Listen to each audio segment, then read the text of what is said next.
Today I'll be reading Pop, The Invention of Bubblegum by Megan McCarthy.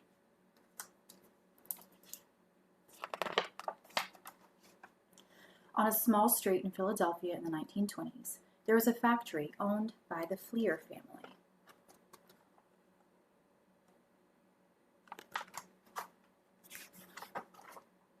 Inside the factory, lots of gum and candy were made.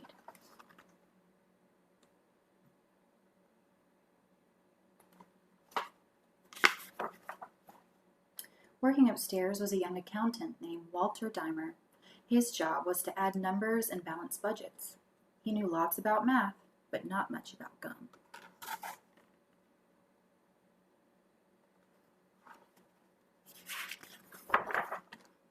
There wasn't enough space in the building, so a new experimental laboratory was moved into the office next to Walter's.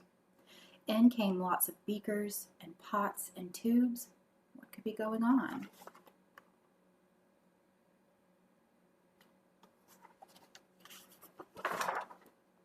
The big secret was that the company was trying to make a new kind of gum. Chewing gum had already been around for centuries. Men in top hats and women in puffy dresses chewed gum for fun and to cure things like stomach aches. The ancient Greeks chewed the sap of the mastic tree.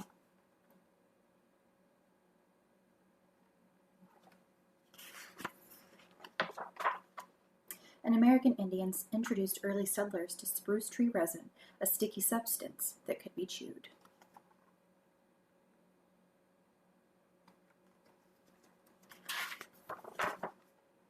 Ho-hum, gum wasn't that exciting, but what if gum chewers could blow bubbles? Now that would be something. A world full of bubblegum blowers.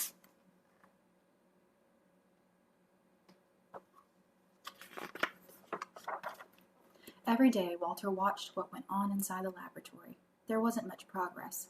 One day, his boss gestured toward one of the kettles containing a gum experiment and said, "Watch that, will you?"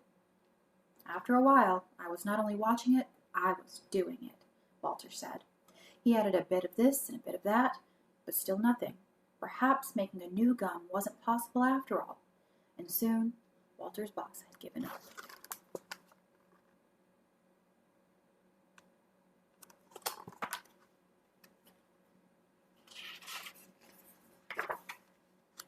But Walter hadn't. He spent months playing with different mixtures.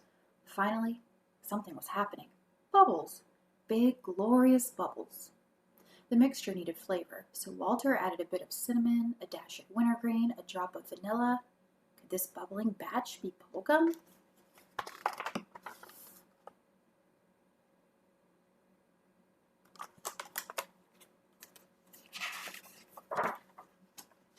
Walter put a wad into his mouth and began to chew. When the time was right, he blew a magnificent bubble. "I had it," Walter said. Excitedly, he passed out the mixture for his co-workers to try. We were blowing bubbles and prancing all over the place.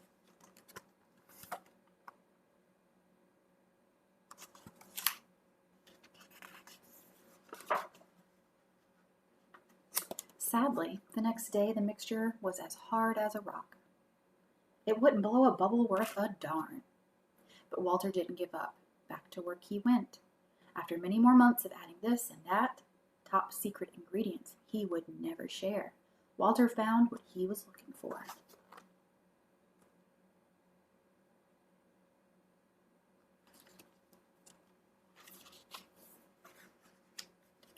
It bubbled and popped. Could this batch finally be bubblegum?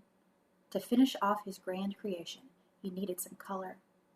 "Pink coloring was the only one I had at hand," said the inventor, so in it went.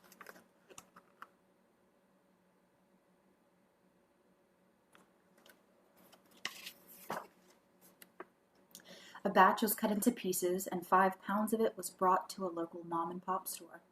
It was the day after Christmas, and the kids who came into the store got the present of a lifetime.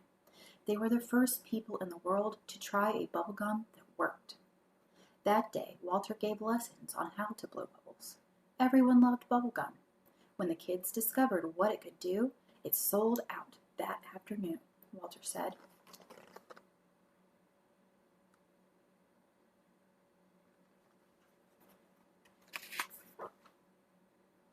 Walter's Double Bubble was such a success that the Fleer Corporation made truckloads of delicious bubble gum.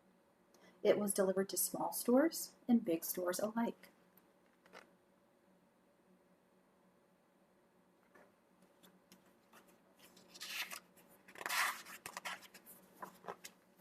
After being promoted to vice president and then later retiring from Fleer, Walter enjoyed the rest of his life in a relaxed manner. He was known to ride around on a giant tricycle and liked to invite the neighborhood kids over for, what else? Gum blowing contests. Walter Dimer never got rich from his invention, but he didn't seem to mind. "I've done something with my life," he said. "I've made kids happy around the world."